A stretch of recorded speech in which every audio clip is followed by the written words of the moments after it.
If you saw the previous video, you know that we arrived at the Sunstone area last night, just around sunset. Well, this is the next morning, and we're getting ready to go out on a bike ride and look for sunstones. It turns out we did more bike riding first, and we hadn't ridden in a long time, so we came back and rested and hung around the van for a while before we actually went out and did some sunstone collecting. So we'll show that in just a minute, and you can see what that looks like. And this is kind of how it is after we got back up. So everything's kind of strewn around, getting ready to go for a bike ride. Then we've got the things that we don't need. Gets put up on the front seat. The Sunstone area is overseen by the Bureau of Land Management. It's about 4 square miles of public collection area with 2 miles on a side. This is up at the northwest corner and the corner marker, or one of the survey markers near it. And then we went over to the northeast corner. On this trip we didn't go to the southwest and southwest corners, but we've been to the southwest corner before, but I don't know if we've ever been to the southeast corner. It may seem a little ridiculous that you can go to this area and pick up sunstones, but it really is true. The only question is how big of a sunstone and what the color is and the quality of it is. But you'd be hard-pressed to go here and not find sunstones. They're just everywhere. Some of them are little bits, like little grains of sand. Some of them are just like the size of a pea or something. And we're really after a little bit bigger ones. So you have to look around a bit. But all of the ones that we've found over the years pretty much have all been just walking around. Sometimes you find them in the other person's footprints or on the road, in the tire tracks. I mean, they're just all over the place. I'll circle a few in this one picture coming up. So this is a smaller one. It's probably, I don't know, 3 or 4 carats or something. And that's uncut, of course. If you wanted to actually cut them, you're going to lose a lot of material. Here's a few more little ones in that same area. They are small, and we didn't pick them up, but it just goes to show that if you went there and looked around, you'd be hard-pressed not to find some sunstones of some size. And then right after that, I found this one that was about 65 carats. And it's a pretty decent one. None of the ones that we found this year, as far as I know, have any really nice color inside. That you often really can't see until you have it polished up somewhat. This one you can see in it pretty well because it's fairly clean. They had rainstorms here a week or so ago, and there's more clean ones sitting on the surface right now. This one does have some fractures in it. I don't think there's any area bigger than about 10 millimeters for height and 15 or so millimeters in diameter that you could get out of it. But you could still get some pretty nice cut stones out of this one. And the sound's not going to be good because I don't have the microphone, but that's the kind of thing we're looking for. The bigger pieces. We really want ones that have color inside. It has copper and other kinds of things in there that make it shiny or sparkle or different colors. Some of them actually change color depending on which direction you look at it. But anyway, that's an Oregon sunstone. This is a pretty decent sized one for us. And you just find them on the ground as you're looking in the bright sunlight and wandering around. And when it goes well, you find those. But that's enough for the day. We're going to go back to the van and get some beef stew Mexican style ready and put that on some tortilla shells for dinner and just kind of relax and hang out till sunset. I'm pretty sure the phone audio is pretty crummy. I have to get the plug-in microphone for it, and I don't know where that is exactly right now, so I'll find that later. But we're going to do some beef stew Mexican style, and I'm going to add tomato slices, and we're just putting them on tortilla shells. The tortilla shells were not freeze-dried. And another time we'll add guacamole too on this trip, but right now you can see it's getting late. The shadows are getting long. We had a a long day of out on the bike riding, especially since we haven't ridden in years. So it was probably too much. So I'll probably get a shot of this when we're assembling, but I'm not going to record the actual rehydration of this. The tomato slices don't get rehydrated. We use those dry. Well, I use them dry. She wouldn't touch one. And the beef stew Mexican style, because of the way it's shredded and stuff, it doesn't take too long. But I'll take a shot of how we're heating it, but that's about it. Anyway, 15-20 minutes and it's good, or less. So we didn't bring the wood stoves, which works out well because there's no fires of any kind right here right now. Even in the fire pits. I suppose you could still use, well, the wood stove outside, I don't think I'd trust that either. So we brought this little butane propane stove, which we have only tested. We've never actually used in the wilds. So that's what we're going to use. I've got the water measured out, and I've got it slightly short amount of water because I'd rather start with a little drier and then add to it. And the starting of this thing could not be easier.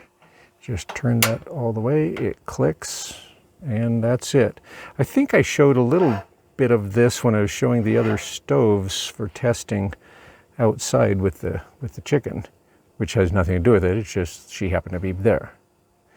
Okay, we'll get that boiling and then we'll dump all this in there, give it a stir, put the lid on it, turn it off, let it set for a few minutes, and then we'll probably just show you what it looks like on the shell. I don't think I'm going to bother with the whole thing right now because we're tired.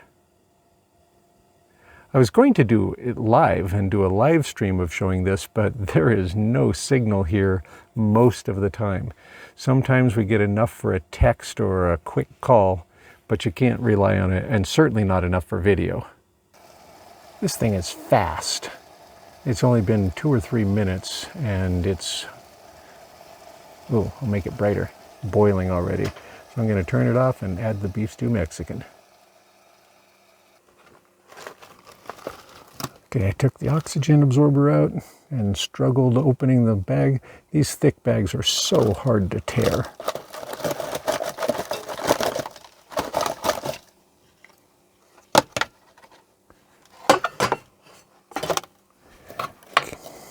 Give it a stir to get everything in the water.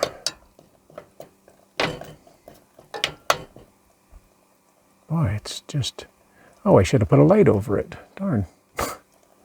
I didn't think of that. Okay, and this has some pretty big chunks of beef in there, so it will take a little while to rehydrate. I forgot that I need light. Okay. Oh, but now it looks like it's scrolling light because it's not 100% on. Oh, that's annoying. Get that stirred, and if it needs, we can add more heat by turning it on a little bit, but it should be good. We'll wait about 15-20 minutes, and it should be ready. Oh, that's good. It's been about 15 or 20 minutes. It looks like it's completely done. The only potential less rehydrated pieces would be a chunk of beef. So we could try that, or we're not going to worry about it because we're going to put it on our shells with cheese and tomato and just cheese. And then we have salsa and sour cream. Here's a quick shot of them after they're assembled. The rehydration was perfect and the flavor is great. So there's where we're at. And got the couch area set up right now. Well, that is not very steady. And the back open. And the bike's off. And the ice chests are working pretty well. I think we have more ice than we really need because the whole bottom one was full of ice. We need to recognize that, or I do, we can buy ice places. Okay, and then inside here, So we've got the cushions for the foot area of the bed here, and the wood pieces for the end of the bed. And the couch up there. And right now we've got our helmet bag right there on the left. It'll come in that other door.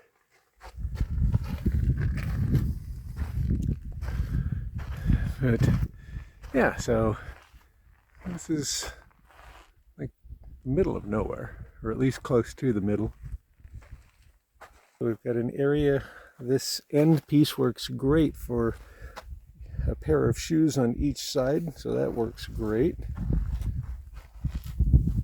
And then we've got the whole couch area and all the storage under there. We've got some of the water under the one, and some clothes, like heavier jackets and things under there, so we can get them if we need them. All right, so now we're going to go out looking for sunstones again. So you just wander aimlessly out there, staring at the ground, looking for the translucent rock and see if it's the right sunstone that you want. To mention, I don't know if I can see this, probably have to get it in the shade to be able to see this. Okay, so yeah, I don't know if that'll show up at all. This is a pack of Golden Delicious apples from October of 2017. It was from our batch number 30, so we'll bring that out with us, so we'll have some snackable stuff out in the deserty area.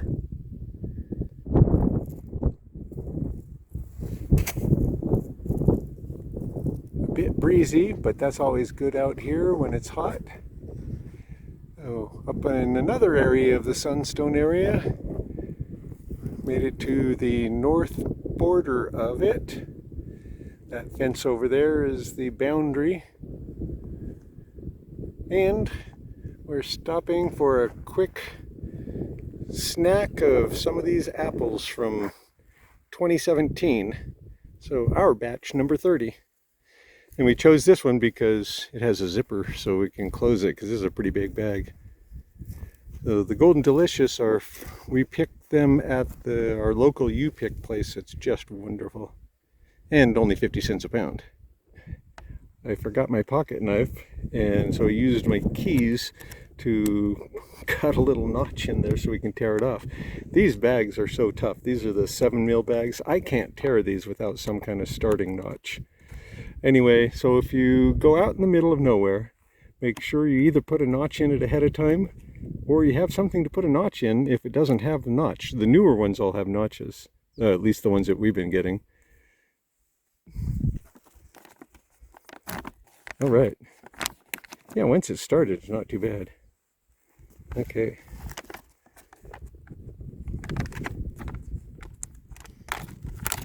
They look just like apples. And they're like bigger chunks. Oh, okay. Yeah, when we first started doing them, we were using huge chunks. Oh, the Golden Delicious are so good. We're going to do some sandwiches for dinner, and we'll probably have leftovers for lunch tomorrow. These were from April of 22, so a little over 2 years ago. It's before we started writing how much water was taken out for everything. We had already been writing those things down for stew, pastas, things, sauces, things that we knew we wanted to put a certain amount of water back in. But we didn't always do it for meats or vegetables, because, as I'm sure lots of people will tell you, they'll kind of absorb what they need. Well, if you're out and about and camping like we are right now, and we have bottled water, I don't really want to waste any extra water. I would like to know how much water I need for each of these 2 bags. So I'm glad I've started putting that on the more recent ones. I wish I'd have put that on there for everything, because it's really, really useful. And also, if they don't have a notch point on them, yeah, it's really nice to have something to get them started, because these 7mm bags are tough. Boy, and this knife is not very sharp. Anyway, I think I should get a little punch to put a teeny little notch in them before I store them, so that way they're ready to use. So we're going to just open these up, pour the water in these, and then put them back in the refrigerator or the ice chest until we use them. So I don't really need to worry about how long it's going to take to rehydrate, but thin slice stuff usually rehydrates in seconds, definitely a few minutes. We're going to have them in there for a few hours probably before we use them. So, but it would have been nice to know how much water we really needed. And because they're going back in the ice chest, I'm using water from the ice chest so that it doesn't warm up the ice chest. So get that. Oh, darn it, I didn't get all the top peeled. Yeah, having those little tear notches are really useful. A sharp knife is really useful, or a little pair of scissors. Yeah, I'll have to get one of these that has a little scissor piece on it too. There, got it. And hopefully, okay, I did remember to press record. And I had meant to live stream, but there's no internet here. All right, so we got our slices of roast beef. There's almost no odor to freeze-dried things if they're properly freeze-dried. These have a very, very slight hint of beef to them. But yeah, look at those. Yeah, oops. Broke off a piece. Okay, so this was roast beef and then sliced thin after it cooled and then put in there. I'm going to have to fill it fairly full with water, and that's going to be a waste of the extra water because we won't be able to use it for anything that I can think of while we're camping. And we can kind of, maybe I can use a straw and suck out the air so that it gets the water around it better. Let's try that. Yeah, if I knew how much water, I could put that amount of water in, put a straw in here, suck out the air so that the water is in contact with the meat, and I'd know I had enough. Unfortunately, I don't know how much. So I'll put that much. We'll suck out the extra air. I sucked it out until there's air or water at the top, so now the whole thing is coated with water. I can put that in the ice chest on its side, and I should get good rehydration. We'll do the same to this, and then we'll have them for sandwiches in a few hours. The number one person just came up with a great idea for the extra water, and that's save it in the ice chest for rehydrating the beef stew Mexican style, or beef stew, or any of these kind of meaty kind of things that we have that we're going to use for dinners later. So that's a good idea.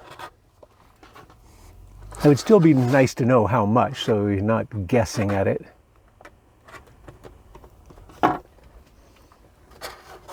Okay, and I'm sure I'm going to need additional water. Well, let's get this one. Okay, I did a better job of peeling that one. So ham slices. Ah, boy. It just smells so good. It just smells like lightly of ham. Oh, I forgot to take the oxygen absorber out of that other one. It's going to be wet. It's not going to hurt anything, but bummer. I forgot about that one. Okay. And this is still powdery. It would still work. Yeah, so there's an oxygen absorber in that one still. Yeah, it won't hurt anything. It'll just have more rust. Okay, so I do need more water. There's no doubt.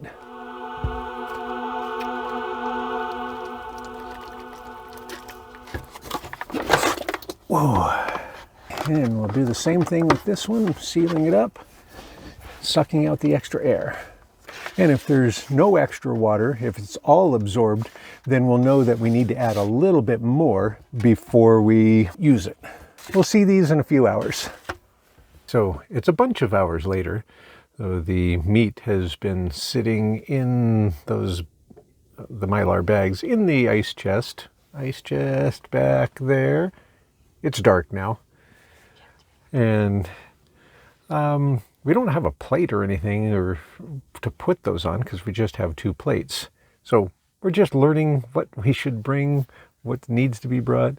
Anyway, so now we're going to just use a fork and try to pull out the little slices and put onto the buns. We're using thin buns from, I don't know what brand those are. Anyway, we like the thin buns. They travel well, they freeze and thaw well. And I've done a little bit of freeze drying them and had some success with them not breaking. So I want to try that some more so we can have bread easier along the route.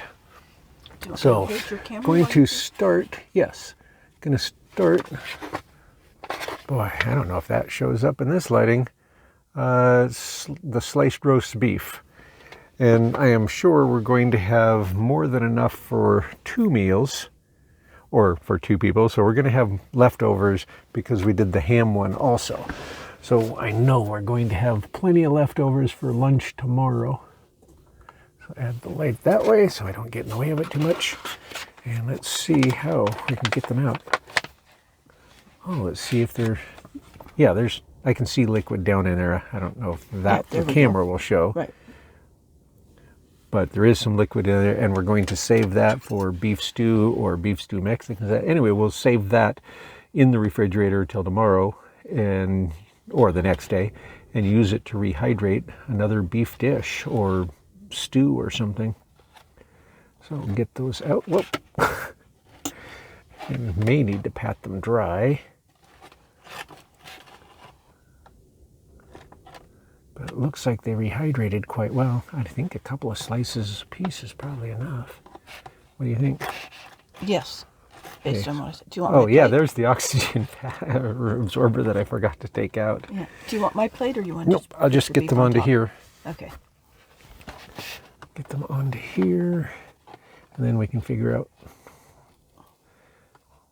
what to put where. Okay, I got 4 slices. So I'm going to get all the beef out of there. So even if we don't use it all, well, because we could use it with some cheese and crackers too. Okay, and there's not much. There's only 2 or 3 ounces of water in there, it looks like. So that would have a lot of flavor though, so we'll save that in the ice chest. I'm going to squish it flat. Okay.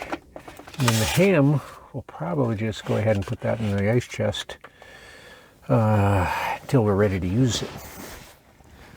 Okay, so I'm gonna push this. You could put yours on here if you want.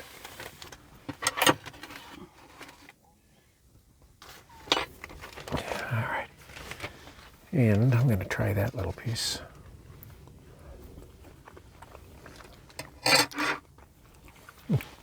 Roast beef. Little salt, pepper wouldn't hurt, but other than that, it seems fine. Mm-hmm. Okay. Okay, so do you want to put some on yours? Got plenty of it.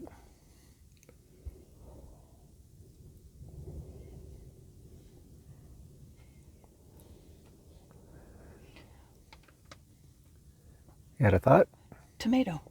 Oh, I forgot my tomato slice. It's in that bag. Is it on the top? I think it's in. I think it's in the one of the gray bins. But it is right on top.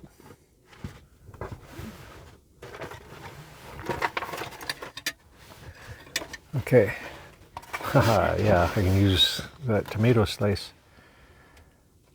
Yeah, that lighting's probably going to be terrible.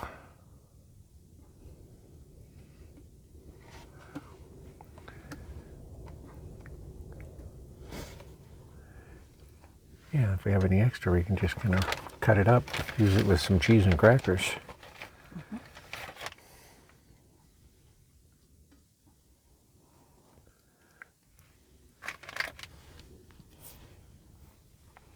Do you want cheese or tomato next? Cheese. I ate that one. Well, here's 2 cheddars.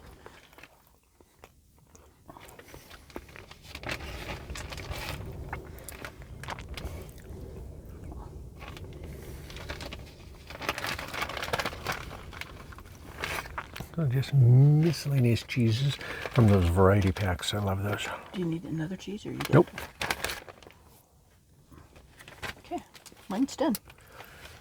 Okay. So obviously, the only thing we're using that was freeze-dried with this was the roast beef and the tomato that I'm going to put on mine.